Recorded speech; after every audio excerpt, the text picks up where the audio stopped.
¿Cómo están? Buenos días a todos. Mucho gusto y disculpen los problemas técnicos. No sé, bueno, es primera vez que estoy usando Teams, así que mil disculpas por eso, pero yo creo que ya podemos empezar. Perfecto, Doc. Buenos días. En este momento le pongo la presentación. Gracias.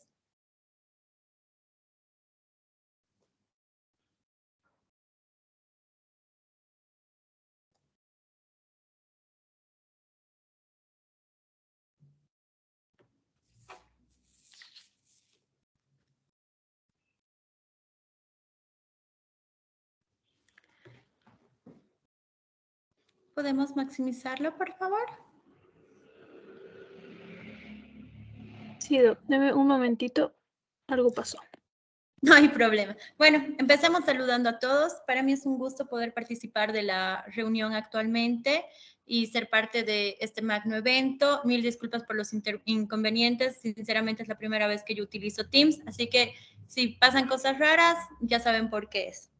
Es para mí un honor poderles presentar este tema. Gracias por la invitación nuevamente a la Sociedad de Estudiantes de Univalle. Y empecemos, ¿no?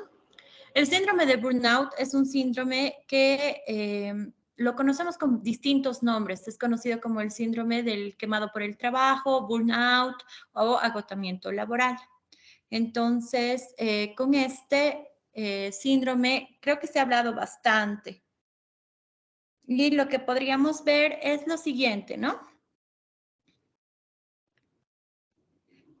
No sé si les pasa y qué les transmite esta imagen, pero si vemos, creo que hay mucha desesperación, frustración, impotencia, ira, que creo que es el cómo se nos muestra el síndrome todo el tiempo, ¿no? Es la manera en la que nosotros podemos verlos y seguro nosotros como estudiantes de medicina, de las ciencias de la salud, como doctores, hemos vivido esto en distintos momentos de nuestra vida, el sentirnos impotentes, sentirnos frustrados, no saber cómo hacer las cosas, qué hacer. Entonces, creo que va bastante por este lado, ¿no?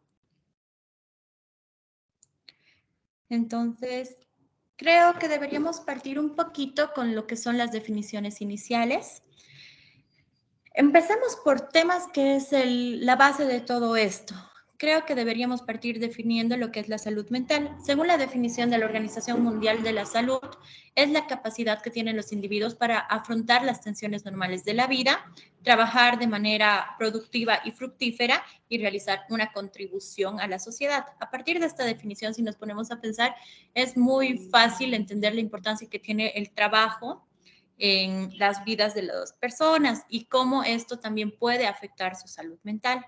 Por otro lado, y esto todos ustedes se van a sentir identificados y todos ustedes no me van a dejarse mentir, de que pasa que actualmente el mundo laboral ha experimentado bastantes cambios y entre los cambios que hemos experimentado, creo que uno de los más importantes que podríamos decir es el hecho de que las exigencias han aumentado. Hace unos años, si tú eras ingeniero, eras doctor, era muy fácil que encuentres trabajo. Actualmente cada vez se está complicando mucho más el poderlo hacer. Entonces, las exigencias, el mundo es altamente competitivo, tanto los estándares para acceder a un trabajo como para poderlo realizar y que cumplir las expectativas de las funciones que están, han ido cambiando y estos cambios han hecho que aparezcan los conocidos como factores psicosociales. ¿Qué son los factores psicosociales? Según la Organización Mundial de la Salud y en comisión con la Organización Internacional del Trabajo, dicen que los factores psicosociales son todas aquellas condiciones relacionadas con el medio organizacional y social en un área laboral que influencian el bienestar y la salud de los individuos. Entonces, tenemos que el trabajo es algo importante para establecer una adecuada salud mental.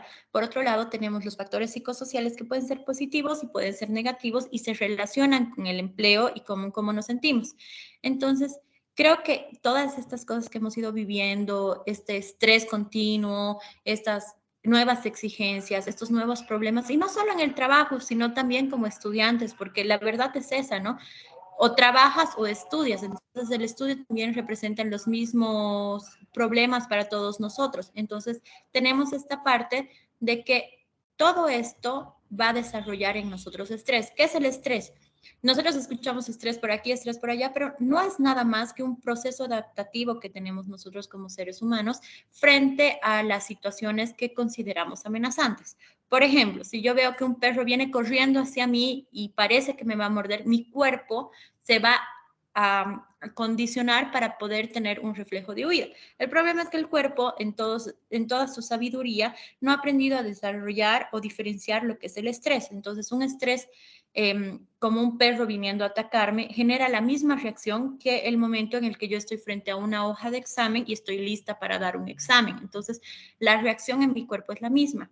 Entonces, volvamos al inicio. El estrés es un proceso adaptativo, pero con tantos cambios se ha desarrollado una nueva categoría del estrés que viene a ser el estrés laboral, que también es un proceso adaptativo, pero se relaciona más con las presiones y exigencias que tiene el trabajo o estudio frente a nosotros. Entonces, con todas estas definiciones iniciales, yo creo que podemos pasar a definir lo que es el síndrome de burnout, ¿no? Síndrome de burnout. Es otras formas de describirlo, es como que si nos ponemos a pensar, ay, ahora sí.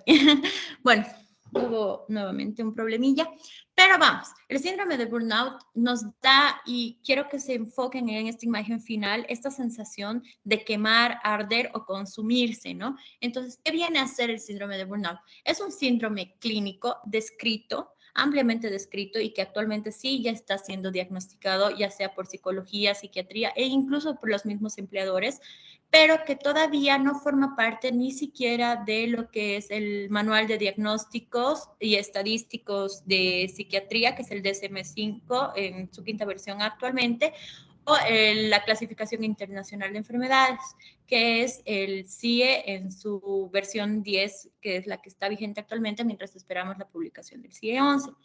Pero ya lo han considerado dentro de lo que son los riesgos laborales. Entonces, tenemos que es un síndrome clínico que está producido por el estrés laboral crónico, que produce exactamente esto.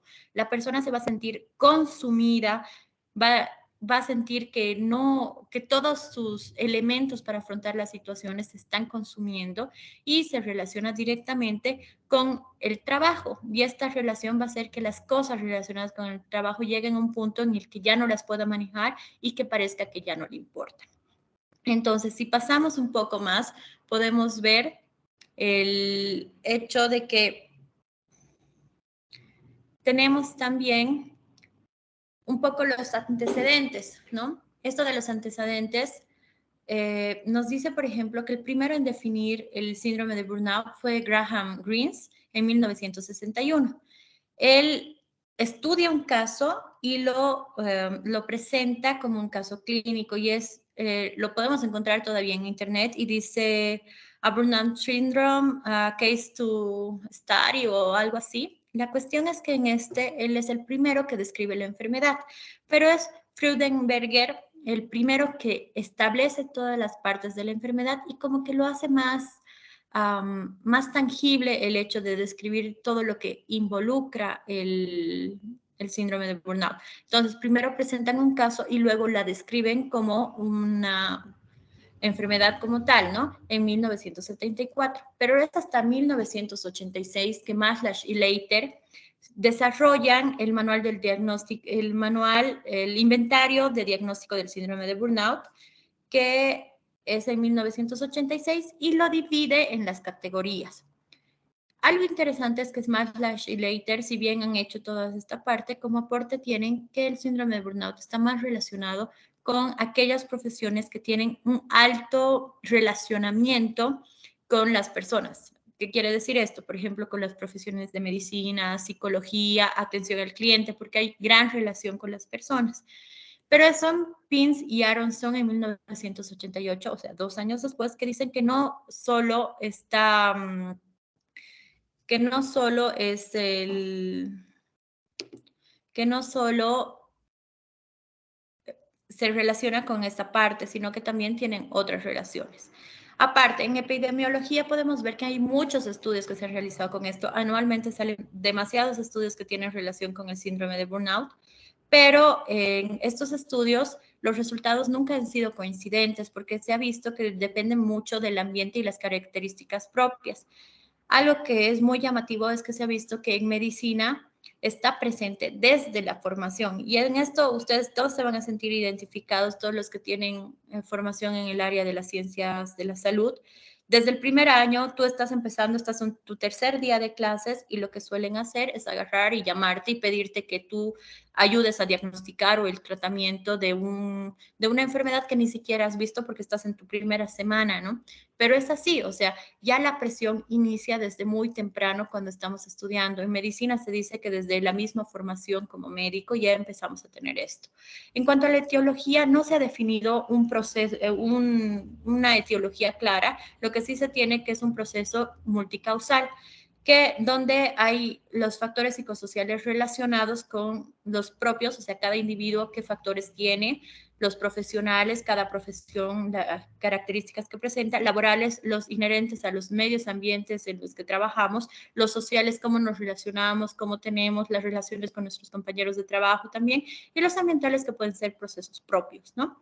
Entonces, por ejemplo, y este es un ejemplo que va a hacer que ustedes me puedan entender, no va a ser lo mismo atender un parto complicado en una posta de primer nivel porque ha llegado ya en periodo expulsivo, en, no sé, en alguno de los cerros que no tiene todos los elementos, que atender el mismo parto no sé, en el Hospital Viedma, en una clínica, en un hospital de segundo o tercer nivel. ¿Qué va a pasar? El mismo hecho de cómo lo vas a desarrollar, este estrés, o sea, este factor estresante va a ser muy distinto, ¿no? Entonces ya creo que podemos pasar a la siguiente. Ahora, hablando un poquito más, les decía que Maslach ha desarrollado lo que es el inventario para el diagnóstico del síndrome de burnout, pero es importante decir que ha dividido este inventario en tres partes.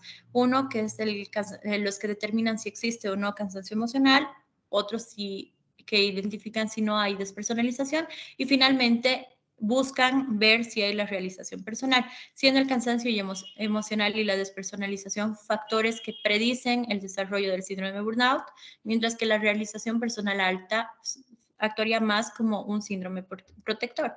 Si hablamos del cansancio emocional, podemos decir que el cansancio emocional es tal cual eso, es como que cuando tú ya sientes que lo que estás haciendo ya no lo puedes realizar, como que ya estás saturado y que ya no puedes avanzar más. Entonces, a eso se refiere el cansancio emocional. Por otro lado, la despersonalización es como que una barrera protectora que tenemos nosotros en la que básicamente lo que hacemos es tomar una distancia de las cosas que estamos viendo. A ver, por ejemplo, en nuestro caso, no sé si les ha pasado alguna vez esto de cómo voy a dar malas noticias cuando ya sea doctor o cómo voy a poder hacer ciertas cosas cuando ya esté terminando esta parte. Entonces, es esto de, por ejemplo, decirle a un familiar, decirle, lamento informarle que, no sé, su hermano, su primo, su papá tiene tal enfermedad y que va a ser crónica o llegar a decir incluso esto de que lamento informarle de que lamentablemente ya no está con nosotros. ¿Cómo lo hacemos?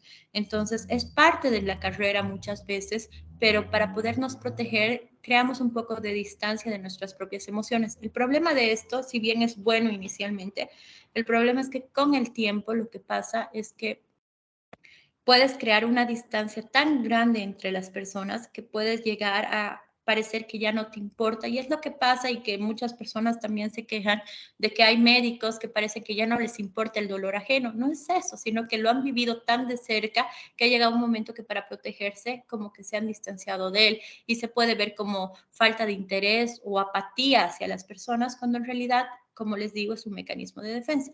Y la realización personal es básicamente eso, es la capacidad que tiene la persona de sentir que lo que está haciendo tiene un aporte y lo motiva. Entonces, va más por ese lado. Lamentablemente, cuando tenemos ya el cansancio emocional, que es una consecuencia de que no estamos avanzando adecuadamente o no se están cumpliendo nuestras propias expectativas. Esto va a crear impotencia y frente a las situaciones adversas que se están presentando, va a empezar a presentarse lo que es la despersonalización, que no es más que el distanciamiento emocional, que se puede ver como indiferencia o alejamiento. Entonces, a todo esto le aumentamos que exista una falta de realización personal y tenemos lo que es el síndrome de burnout, ¿no? Siguiente, por favor. Fases. Bueno, Edelwich y Brodsky describieron el síndrome de burnout, pero establecieron un continuo de fases que se presentan en todas las personas antes de desarrollar el síndrome. Básicamente, para que ustedes me entiendan, y creo que va a ser la manera más fácil, vamos a poner el ejemplo del ingreso a la universidad, ¿no? Todos nosotros cuando vamos a empezar una carrera que nos gusta, que hemos elegido voluntariamente, que queremos para el resto de nuestra vida, ¿cómo entramos? Entramos con muchas expectativas, mucha ilusión, muchos deseos de realizar las cosas de manera adecuada, queriendo ir para adelante con todo esto, ¿no? Esa es la primera fase, la fase del entusiasmo, que básicamente lo que hace es eso, ¿no? Nos da el impulso para seguir adelante, pero a veces pasa, y pasa muy seguido, que se va viendo que no se cumplen las expectativas que teníamos sobre las cosas, y al ver que no se están cumpliendo las expectativas que teníamos, empezamos a sentirnos mal al respecto. Entonces, esto hace que nos sintamos mucho peor y que lamentablemente tengamos como que sentirnos estancados. No sé si les ha pasado alguna vez, pero volvamos al ejemplo de que te llama un familiar para preguntarte cuál es el tratamiento de la hipertensión no controlada y tú estás en tu primera semana de medicina. Por el entusiasmo que tienes, inicialmente dices, voy a estudiar y voy a poder ayudar con este tipo de casos, pero cuando te das cuenta de que lamentablemente no es un proceso y que no se están cumpliendo todas las expectativas que tenías desde el principio, vas a sentirte estancado. ¿Y cómo se manifiesta esto? El sentir que, y es lo típico, ¿no? Haber estudiado 3 días seguidos para dar un examen y haber estudiado muy bien, estudiar a conciencia, haber repasado todo, hacerte resúmenes, ir, dar el examen y que tu nota no sea muy buena. Entonces, esas cosas hacen que el estancamiento avance continuamente a lo que es la frustración. ¿Y cómo te vas a sentir? Te vas a sentir que todo lo que estás dando no es suficiente, que para qué estás haciéndolo, vas a sentir que lamentablemente no sirve y es aquí que empiezan a presentarse algunos de los síntomas más emocionales, físicos y conductuales. Entonces, como ya te has cargado demasiado y ya estás mal por lo que estás haciendo y no sientes que estás pudiendo avanzar, empezamos con lo que es la apatía, que también es un mecanismo de defensa en el que básicamente tú dices, ¿ya para qué? O sea, ¿qué voy a hacer con esto? ¿Qué gano haciendo esto? Entonces ahí llegamos a lo que es la apatía y continuando con esto, y si pasamos a la siguiente, ahí se establece lo que es el síndrome de burnout, que es la última fase. Siguiente, por favor.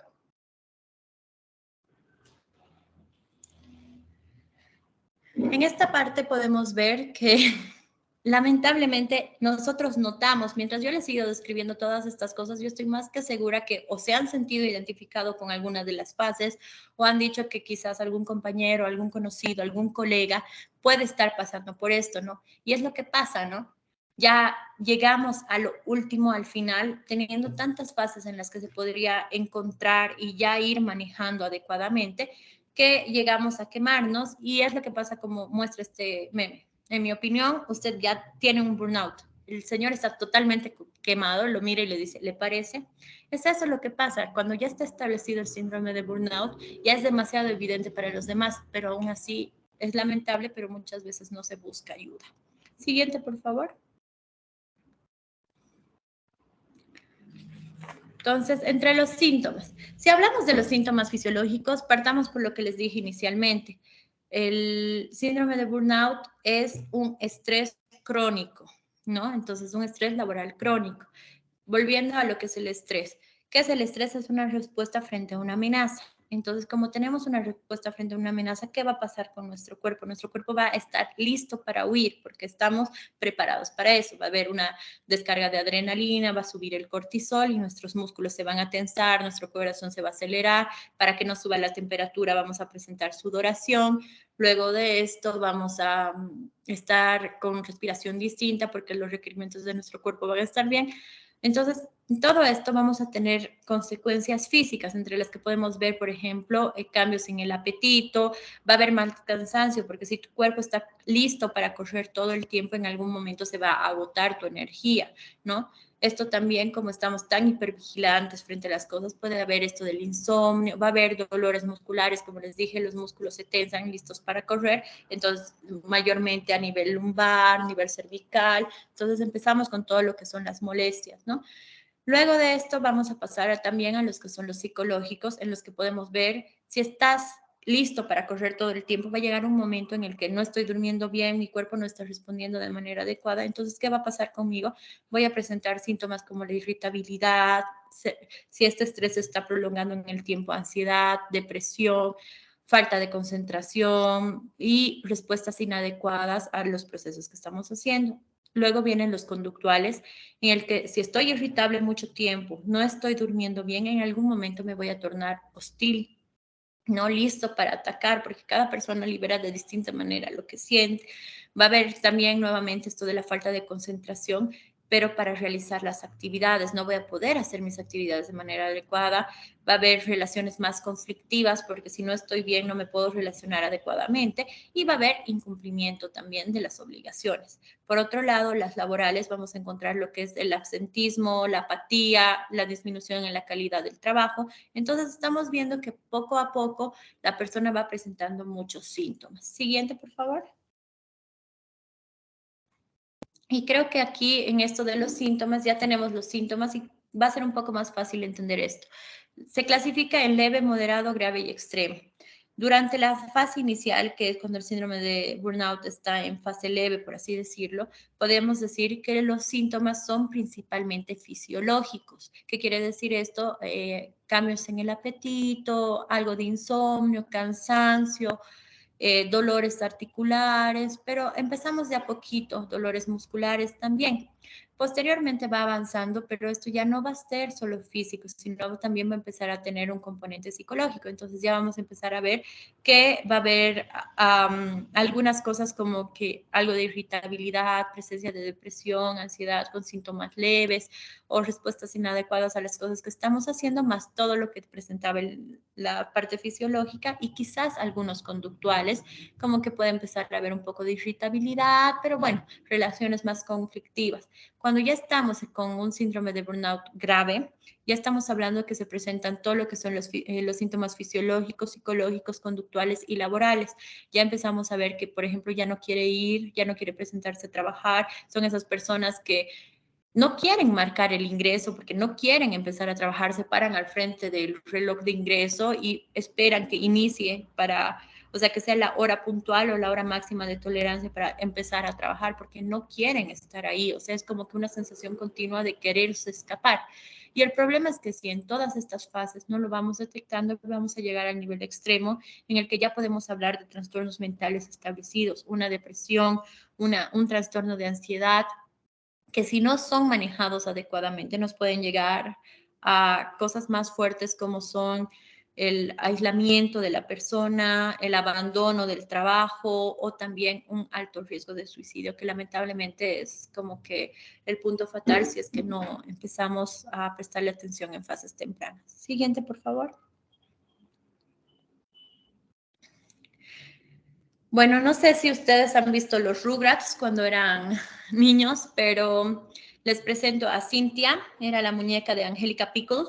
Básicamente pongo esta imagen aquí porque a mí sí me hace recuerdo a mi infancia y me pongo a pensar si la muñeca de un personaje de cuando yo era niña está quemada, ¿cómo vamos a estar nosotros? Entonces, aquí hay un pequeño repaso de algunos síntomas del síndrome de burnout, como son la falta de concentración, los problemas digestivos, el agotamiento físico y mental, la baja autoestima, el insomnio, la falta de motivación, la impaciencia, la irritabilidad, la pérdida de memoria, la baja productividad, los estados de ánimos más con tendencia a los depresivos y la incapacidad para desconectar del trabajo. Son estas personas que ya no pueden, ya no quieren más del trabajo, pero no pueden dejar de pensar porque su mundo gira alrededor de ello, ¿no? Entonces, siguiente, por favor.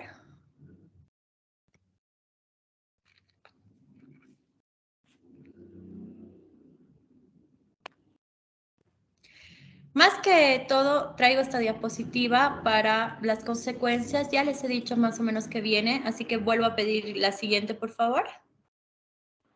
Creo que más que enfocarnos en la consecuencia, tenemos que enfocarnos en esto, en anularlas, ¿no? En ya eliminar, porque ya hemos visto, ya hay consecuencias físicas, psicológicas, conductuales, laborales, hay un impacto que nos lleva incluso al riesgo de suicidio. Entonces, creo que más que las consecuencias, lo que tenemos que hacer es pasar a la siguiente parte, que viene a ser el ¿qué hacemos con esto? Y creo que es el momento de aprender a pedir ayuda. Muchos de ustedes quizás están pensando, escuchando todo lo que estoy hablando y se sienten identificados o han identificado a alguna persona. Pero ¿qué pasa con el síndrome de burnout? Se podría trabajar con él en fases iniciales, pero llegamos hasta el extremo cuando recién le prestamos atención. Ese es el problema de los problemas de salud mental. Cuando realmente ya no hay salida, recién les prestamos atención. Entonces, siguiente, por favor. Si hablamos de dar ayuda, ¿qué tenemos que hacer? El tratamiento. Primero, el tratamiento tiene que ser multidisciplinario. Y aquí no solo me refiero a personal de salud o cómo se va a hacer, sino tiene que ser también con la fuente laboral.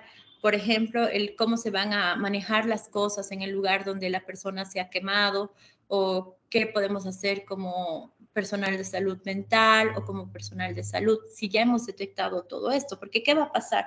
No les va a llegar una persona diciéndoles, ¿sabe qué? Tengo síndrome de burnout. Va a llegar una persona diciéndoles, ¿sabe qué? Siento muchas molestias a nivel del estómago, no puedo dormir, siento que todos mis músculos están tensos, sinceramente no sé qué está pasando, no quiero ir a mi trabajo, odio estar ahí, evito estar allá. Entonces, ¿qué pasa? Nos van a llegar síntomas físicos, en distintos estadios nos pueden llegar incluso con síntomas conductuales, laborales. Entonces, ¿qué pasa? Si yo no lo detecto, ahí estamos irrumpiendo en esto que les decía, en quedarnos en qué es y cuánto afecta, pero no hacer nada al respecto. Se dice que la mejor manera es crear una separación de la actividad laboral de manera temporal. Ustedes me van a decir, pero si yo estoy quemado por mis estudios, no me puedo alejar de mis estudios. Sí, es verdad, pero se pueden buscar alternativas. Nuevamente, en caso de que ya la persona está totalmente quemada y ya está pensando y ya en hacerse daño o ya hay consecuencias irreparables para su salud, sí va a necesitar un alejamiento temporal de su actividad. Pero cuando estamos en las fases iniciales, quizás se pueden hacer otras medidas para poder hacerle frente a esto. Por ejemplo, no sé, una vez a la semana dedicarme tiempo a mí, el fin de semana no estudiar porque voy a estudiar entre semana, o no sé, entonces vas haciendo actividades que te pueden ayudar. Una de las mejores maneras es el dedicarte tiempo a ti mismo, ¿no? Y una vez ya está establecido, ya nos han llegado, ya lo hemos diagnosticado, ya hemos encontrado la causa, lo que tenemos que hacer es un manejo sintomatológico o de las consecuencias que está produciendo el síndrome de burnout en la vida de la persona. Siguiente, por favor. Hablando más específicamente desde el área de psiquiatría en lo que es el tratamiento, lo vamos a dividir en dos partes, que son el tratamiento psicológico y el tratamiento farmacológico. Y aquí en el psicológico vamos a ver la psicoterapia, que es el buscar la raíz de qué ha estado pasando y es un proceso para ayudar a la persona a enfrentar esto, o la terapia cognitivo-conductual, que es un proceso más rápido, por así decirlo, que lo que va a hacer es cambiar el problema, no así buscando tanto la causa, sino ir como que por resultados más rápidos. Les estoy resumiendo lo que es psicoterapia y terapia cognitivo-conductual, quitándole muchos elementos porque son terapias muy completas y muy complejas. Entonces, es solo para que me entiendan un poquito. Son las dos más utilizadas para lo que es el manejo psicológico, la psicoterapia y la terapia cognitivo-conductual en el caso del síndrome de burnout, siendo que la terapia cognitivo-conductual a nivel internacional es la preferida. Nuevamente hemos dicho que la persona está atravesando por estrés constante. El estrés deriva en ansiedad y en depresión. Entonces, el tratamiento farmacológico van a ser los antidepresivos que nos van a ayudar a controlar tanto los síntomas de ansiedad como los síntomas depresivos y los ansiolíticos para calmar ese estrés crónico que está con el que llega la persona.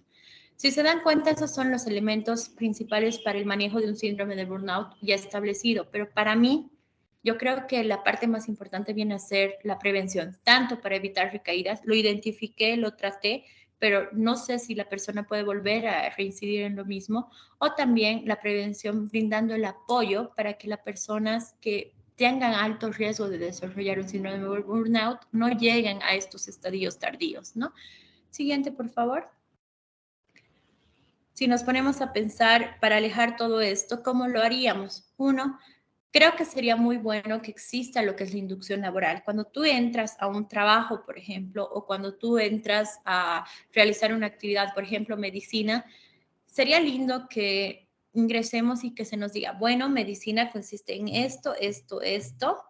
No tienes que tener todas las respuestas desde el primer día, es un proceso, vas a ir estudiando cada día, vas a ir aprendiendo más, a veces te va a ir bien, a veces te va a ir mal, porque no es tu conocimiento lo que va a definir, a veces no vas a entender las preguntas de examen, a veces tú vas a estudiar mucho, pero va a haber personas que tú ves que no se sacrifican tanto y les va a ir mejor, entonces no te compares, como que irnos por este lado de conocer a qué nos estamos metiendo para que no nos afecte tanto. Por otro lado, promover la participación iniciativa.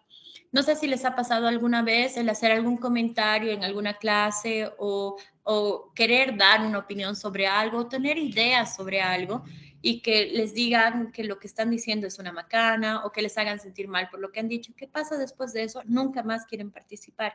Entonces, desde la parte docente o desde la parte de los empleadores, lo que se debería hacer es promover la participación e iniciativa, apoyar estos momentos. Todos somos humanos, todos tenemos errores, entonces posiblemente va a pasar que alguna vez vamos a dar una idea o vamos a hacer un comentario y va a ser inadecuado, pero el hecho de que nos hagan entender de que nuestro comentario, se agradece nuestro comentario, pero que quizás está equivocado, pero lo podemos trabajar, hace que nosotros nos sintamos motivados para seguir haciendo más. El apoyo emocional a los trabajadores, esto es algo que se está ya realizando a nivel internacional. De hecho, hay muchas empresas que ya tienen que tener apoyo terapéutico en caso de que exista cualquier problema.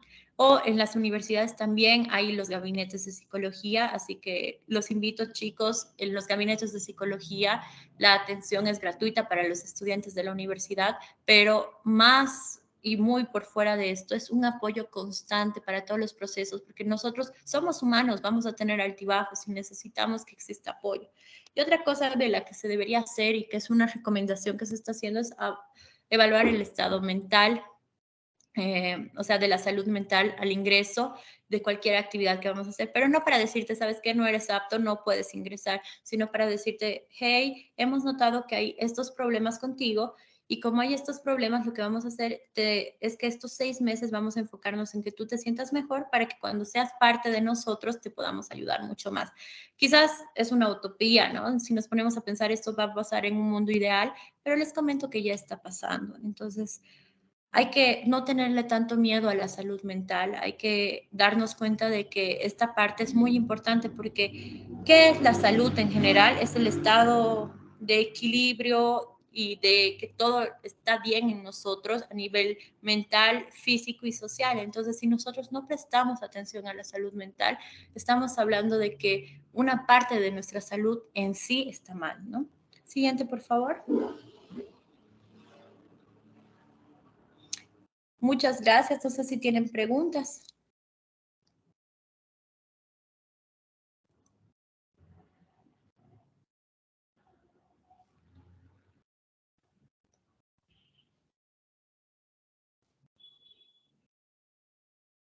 Muchísimas gracias, doctora, por la ponencia. Un tema muy interesante y muy importante realmente para todos nosotros como futuros trabajadores del área de la salud, ¿no? Un síndrome al que tenemos que tenerle, eh, debemos tener muy buen conocimiento para poder evitar futuras problemáticas con nosotros mismos, ¿no?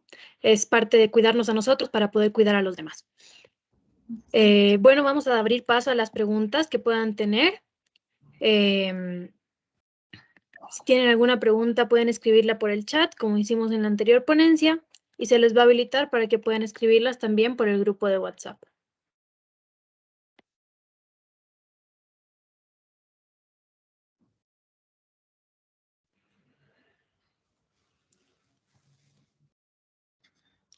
Antiguamente, antes de hacer una exposición o algo, siempre ponía, no hay preguntas, ¿no? Porque sinceramente no me gustaba que me pregunten, así que ahora sí los invito si alguno tiene alguna duda, porque sé que es un tema que quizás sí han escuchado, pero siempre queda, ¿no? Algunas cositas que no sabemos cómo hacer, entonces si alguno tiene una pregunta, aquí estoy dispuesta. Bueno, doctora, aquí más que una pregunta tenemos un comentario de Daniela Acuña donde nos dicen la salud mental es muy cara. Sí y no.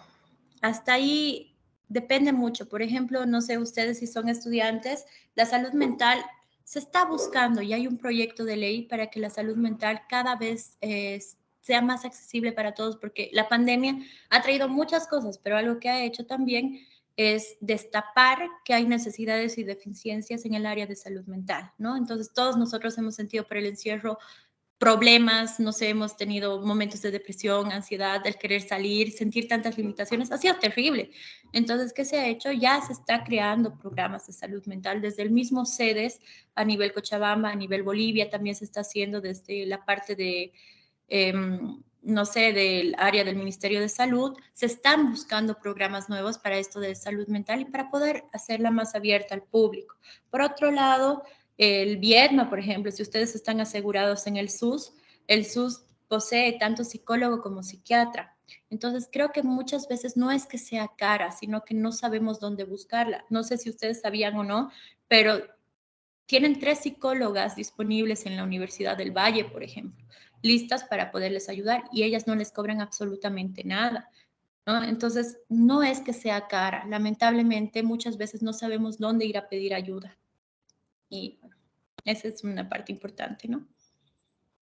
Muchas gracias, Doc. Tenemos una pregunta de María José Loaiza que nos dice, muy buenos días, doctora. ¿Cómo podemos ayudar a algún familiar de primer grado, como nuestros padres o hermanos, que identificamos con síndrome de burnout? A veces partamos por lo que se dice en medicina y cuál es nuestro juramento. Primum non nocere. Primero intentemos hacer las cosas que sí están en nuestras manos, ¿no? Pero también saber que si las cosas ya están muy avanzadas, no vamos a poder ayudar nosotros, lo tiene que hacer un especialista.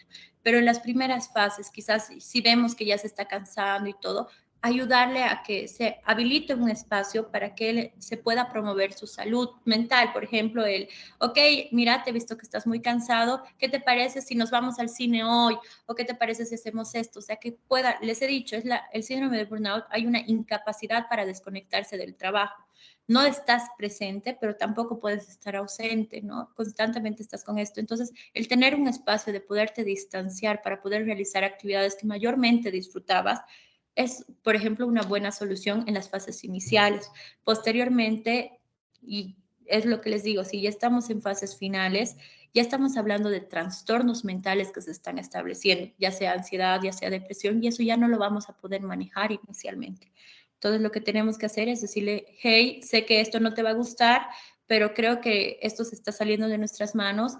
Vamos por ayuda, vamos por el psicólogo, vamos a un profesional de salud mental, yo te acompaño, involucrarnos, ¿no? Porque a nadie le gusta que le digan, te llevaré al psiquiatra o vamos al psicólogo. No es algo bonito de escuchar.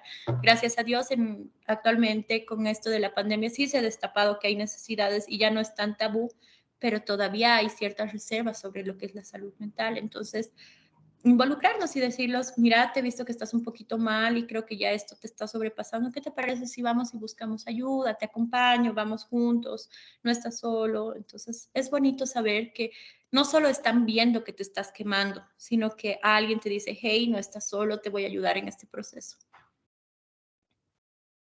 Muchas gracias, doctora. Tenemos otra pregunta aquí que dice, ¿cómo podemos ayudar a una persona que no pide ayuda respecto al tema, pero queremos ayudarla, teniendo en cuenta que la persona está decayendo? Hay algo muy fuerte y se los voy a decir directamente. Siempre hay que intentar ayudar, pero para poder ayudar a alguien, la persona tiene que desear que la ayudemos. No sé si les explico. A ver, les voy a dar un caso. Tengo una persona que es hipertensa y que no quiere tomar medicamentos, quiere seguir comiendo con mucha sal y no quiere ir a que el médico le diga qué hacer. ¿Lo puedo ayudar o no lo puedo ayudar? No. Lamentablemente en salud mental es lo mismo. Recuerden, para que una persona pueda avanzar, primero hay que ayudarle a identificar el problema. A veces nosotros no avanzamos porque no nos damos cuenta de lo que estamos pasando. Entonces, quizás ayudarla a que vea que hay este problema, ¿no? Decirle, mira, he notado que está pasando esto y sinceramente no te quiero dejar sola, quiero ayudarte. ¿Qué te parece si buscamos ayuda?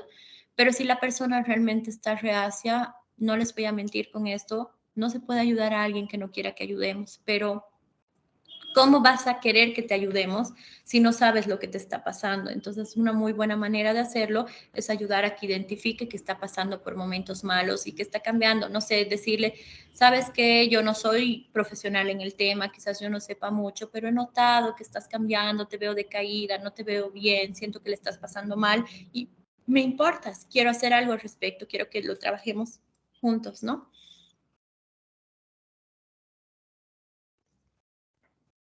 Muchas gracias, doctora. ¿Tenemos más preguntas? Buenos días, doctora. Las preguntas que nos manda Claudia nos dice, ¿el consumo de tabaco y o alcohol aumenta el riesgo de sufrir el síndrome de burnout? Les comento que el síndrome de burnout aumenta el riesgo de consumir sustancias, más que las sustancias aumentan el síndrome de burnout. ¿Qué quiere decir esto? Volvamos a la definición de burnout, es la exposición a un estrés laboral crónico. Eso es el síndrome de burnout. Entonces, ¿qué pasa? Si estoy muy estresado, si estoy pasándola mal, no me gusta nada, voy a buscar salidas. Para disminuir la ansiedad, muchas personas caen en lo que es el tabaco o en el consumo de otras sustancias. De hecho, dentro de los síntomas y las consecuencias está el consumo de sustancias, pero no es que por el consumo caigas en esto, sino es que por esto caes en el consumo. Muchas gracias. La siguiente pregunta dice, ¿cómo se le hace notar a un docente que puede estar propiciando a desarrollar el síndrome de burnout? Gran ponencia, por ciento. Gracias.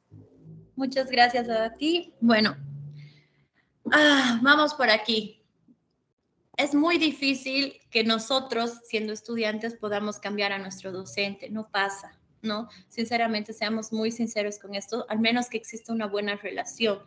Pero lo que sí se puede hacer es agarrar y decir, hacer, o sea, no sé, digamos, tratar de hacerlo un poco más disimulado. Es como que es muy complicado la barrera generacional. Ustedes quieran o no, en medicina tenemos esta barrera generacional en el que los docentes no están tan prestos a escucharnos. Hay docentes que sí, hay docentes que no vamos a generalizar, pero siempre ha habido como que esta barrera de yo docente y tu estudiante, ¿no? Entonces, quizás ir y comentarle primero qué es el síndrome de burnout y qué es y cómo se manifiesta y qué cosas puede pasar y decirle, ¿no? ¿Usted cómo se siente con eso? Usted que ya trabaja. Entonces, quizás no decirle directamente, doc, he notado que usted tiene, o no sé, señor docente, he notado que usted tiene el síndrome de burnout, sino decirle, creo que todos nosotros podemos pasar por esto, entonces, ¿usted qué opina al respecto? Y es como que darle la lucecita. Nuevamente, la mejor manera de poder trabajar con algo es identificar que estamos pasando por ello o que tenemos dificultades. Muchas gracias. La siguiente dice, ¿alguna recomendación sobre algún libro que habla sobre burnout? Como libro en general, les comento que hay muchos, pero son muy grandes. He visto muy lindos artículos de burnout y ¿qué se llama? En internet, porque ya es una realidad esto que se necesita, es una necesidad ahorita social que estamos teniendo, esto de que el síndrome de burnout se está desarrollando en los trabajadores y la pandemia ha hecho que se vea mucho más. Entonces, les recomiendo leer cualquier artículo en los, ¿qué se llama? En Google Académico. Pueden poner síndrome de burnout o agotamiento laboral y les va a salir un montón de información. Eso es un poco más científico, ¿no? Pero hay muchos blogs y muchas cosas que están hablando sobre el síndrome de burnout. Entonces pueden encontrar bastante información en Internet. Si quieren algo más científico, algo más específico, los invito a verlo en Google Académico porque hay bastante información. Cada día sale nueva información al respecto porque es algo que se está viendo. Esto de los factores de riesgo psicosocial es algo que se está estudiando bastante.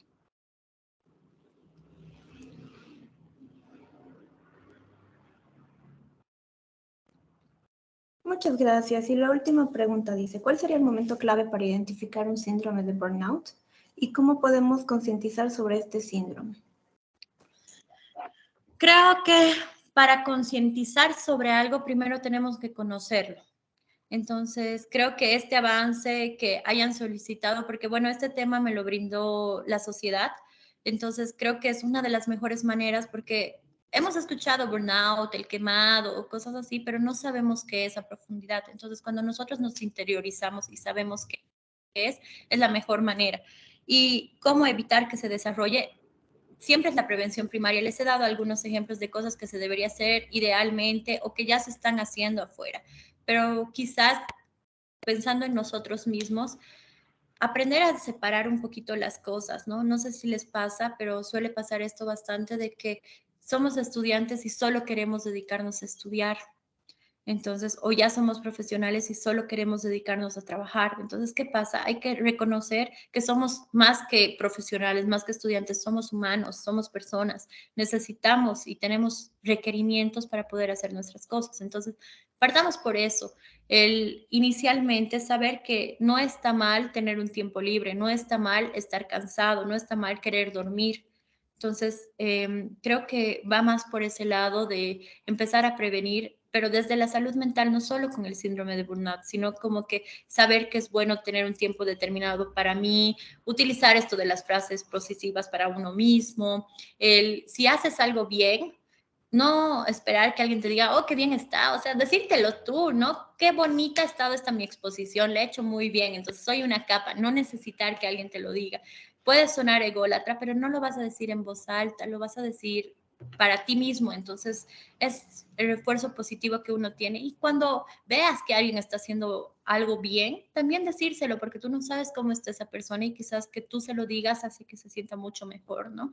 Entonces creo que vamos más por el lado de prevención. Muchas gracias, doctora. Si bien tenemos más preguntas, vamos a leer una más por falta de tiempo. La última pregunta vendría a ser, si el paciente carece de juicio de enfermedad y estamos en una época donde la presión académica ya está presente en las escuelas, ¿cómo se puede abordar el tema en adolescentes? ¿Y habrá alguna diferencia de la progresión del síndrome con respecto a los adultos? El problema es con la progresión de los síntomas en adolescentes y niños siempre es distinto a la presentación que tienen los adultos. Por ejemplo, la depresión en niños, ¿cómo se va a ver? Se va a ver más como irritabilidad, como falta de motivación o como que enojo constante, ¿no? Entonces, siempre la presentación entre niños y adultos es algo distinta. Lo que se está haciendo, y eso es algo que hay que agradecer, la pandemia primero nos ha ayudado y nos ha arruinado también. Esto de las clases virtuales ha hecho que muchos hayan sentido esta diferencia con la educación y que no hayan aprendido. Vemos a niños de, no sé, de 5 años que están entrando al kinder, que están pasando lo mismo que niños de 8 años que están entrando a tercero básico, con las mismas dificultades. Antes no pasaba esto porque las dificultades eran los primeros niveles, pero ya luego ya como que se adaptaban a ir al colegio, pero ahora no, hemos tenido 2 años con clases virtuales y muchos no han aprendido las cosas que tenían que aprender, muchos no han vivido la etapa que tenían que vivir, hablando esto en niños. Entonces, ¿qué ha pasado con esto? Recuerden, todo va a empezar con motivación inicial, luego como que las cosas no se van a cumplir como quieras que se cumplan y eso va a hacer que te sientas estancado, vas a frustrarte y pasa. Cada uno vive eso de manera distinta, ¿no? Entonces, con los adolescentes ha pasado esto también. Los niños, los adolescentes han estado cerrados en su casa mucho tiempo, no han tenido esta interacción que es tan importante con sus pares para ir aprendiendo nuevas cosas y todo. Entonces, aparte de esto, han empezado con materias más complicadas. Estamos viendo que les está costando integrarse. Pasar de los exámenes que eran virtuales y que eran comunes, porque seamos sinceros, muchos se pasaban las respuestas por el grupo de WhatsApp y se ayudaban, a pasar a tener que estar frente a una hoja de papel en la que quizás no sepas nada. Siempre te da más seguridad estar detrás de una pantalla que hacerlo las cosas cuando estás ahí. Entonces hay esta brecha también gracias a la pandemia y sí se está presentando a nivel académico, ¿no? Si bien el síndrome de burnout se relaciona mucho más con lo que es el agotamiento laboral y está más descrito en adultos porque se refiere a la parte laboral, la parte académica se relacionaría más un poco con esto de que con la escuela y el desempeño, ¿no? Entonces sí, la presentación va a ser distinta y tenemos que ir ir viendo, por eso se están integrando en los programas de las escuelas el apoyo por psicología, al ver que hay algunas dificultades. Puede pasar también que no vamos a estar frente a un síndrome de burnout, puede ser una depresión o puede ser un trastorno por déficit de atención. Entonces, el manejo también va a ser distinto porque el abordaje se tiene que hacer de manera integral entre el colegio, un profesional del área de salud mental y los padres, ¿no? Entonces, el manejo va a ser muy distinto.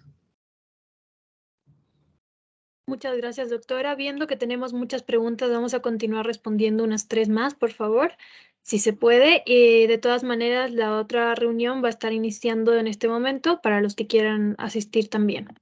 ¿Ya? Terminaremos de leer entonces. Dice Ángela Milagros, dice, buenos días, doctora, excelente ponencia. Mi pregunta ¿es importante que como profesionales de la salud acudamos a terapia frecuentemente, sobre todo para evitar el síndrome de burnout? Sí, algo que he aprendido yo y que se los dejo y sinceramente creo que es lo mejor. Nunca vas a saber qué se siente ser paciente si no has sido paciente. Nunca vas a saber qué es dar terapia si no la has recibido. Entonces, ¿a qué me voy con esto? Necesitamos aprender a ponernos en la silla, no del que está dando las instrucciones, sino en la otra silla. Vivimos con dolor constante, no importa en qué área nos estemos desenvolviendo, siempre va a pasar. Entonces, si nosotros como profesionales de salud no cuidamos nuestra salud mental, vamos a tener muchas dificultades. Entonces, sinceramente, sí, yo les recomiendo a todos, sean estudiantes, sean profesionales, sean lo que sean, que es bueno tener algún tipo de terapia. La frecuencia va a ser distinta, pero la terapia está ahí abierta para todo el que necesite ayuda, entonces, y todo el que desee tenerla también, porque es bueno que nos conozcamos a nosotros mismos para saber cómo vamos a afrontar las cosas en la vida, ¿no? Entonces, sí, la verdad sería muy bueno. Muchas gracias, doctora. Otra pregunta. Bueno, aquí dice Scarlett Claros, dice, buenos días, doctora.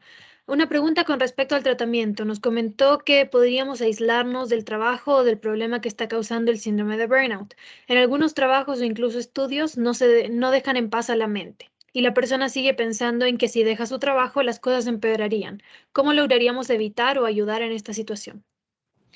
Bueno, se recomienda que primero se tiene que alejar, por eso se da una baja temporal, ¿no es cierto? Pero nuevamente es un alejamiento temporal el que va a haber, pero eso es cuando ya se está manejando las consecuencias del síndrome. Y sé que uno de los temores más grandes es que perdamos nuestra fuente laboral. Entonces, lo que tenemos que ir viendo es que cada caso se va a manejar distinto, porque todos los casos tienen sus particularidades y cada persona es distinta.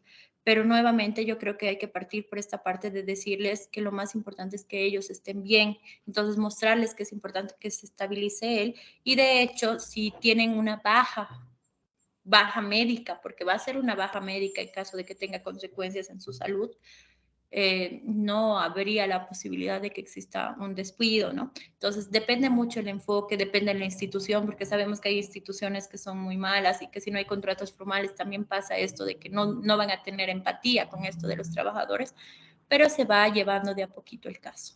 ¿No? Cada caso es diferente, no podría decirte cómo se haría, tendríamos que abordarlo precisamente ese caso para ver cómo lo vamos a manejar, tanto con la persona como con sus empleadores, para que haya un ambiente de tranquilidad.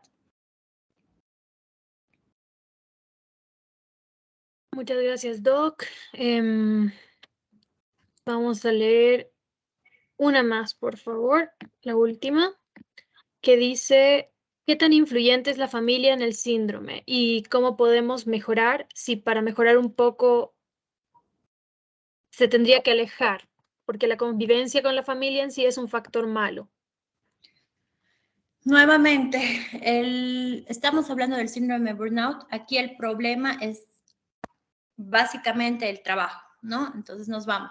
La familia suele actuar como un factor protector si la relación es adecuada y el apoyo es suficiente. A veces pasa lo que acaban de decir, que no hay buena relación con la familia y más bien hay mucho lío y mucho problema. Entonces, cuando pasa esto, se tiene que buscar una red de apoyo.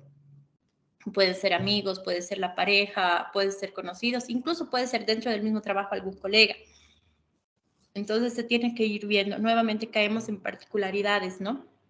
cada uno se va a ir viendo, cada persona que vayamos viendo es un mundo. Entonces, el cómo se va a hacer el manejo va a depender de esto, pero siempre se va a buscar una red de apoyo favorable, algo positivo, porque todos tenemos a alguien en quien confiamos. Si la familia no es la persona, no son las personas con las que nos podemos apoyar, quizás si sea algún amigo, un colega o alguna persona, entonces nos vamos a apoyar en esa persona, ¿no? Entonces, quizás tomar un poco de distancia, simplemente no involucrar tanto a la familia en el proceso, sino buscar a alguien que sea una mejor red de apoyo. Muchísimas gracias, doctora. Con eso damos por finalizada la ponencia.